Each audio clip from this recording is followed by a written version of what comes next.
So, I've chosen a letter that was written by a poet and playwright called Angelina Weld Grimké, who came to prominence during the Harlem Renaissance for her incredible writing, which faded out of obscurity for a few years but then sort of came back into prominence in the 80s and 90s. She was one of the first playwrights of African American descent to have one of her plays staged.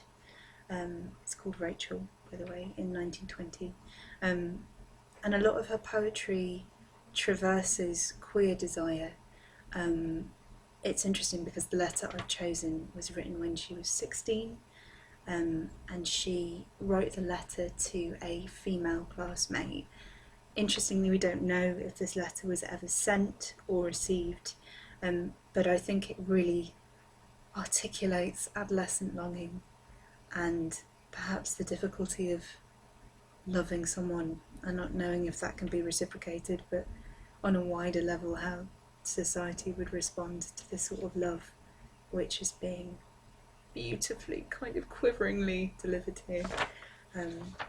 So it's to one of her classmates called Mary Edith Khan, and she wrote this when she was 16 on the back of some physics notes.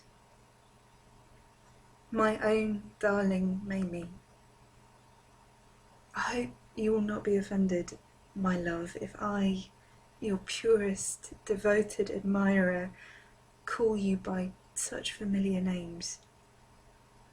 Oh, Mamie, if you only knew how my heart beats when I think of you, and it yearns and pants to gaze, if only for a second, on your lovely face. I know you are too young now to become my wife, but I hope, beloved, that in a few years you will come to me and be my love, my wife. How my brain whirls and how my pulses leap with joy and madness when I think of those two words, my wife.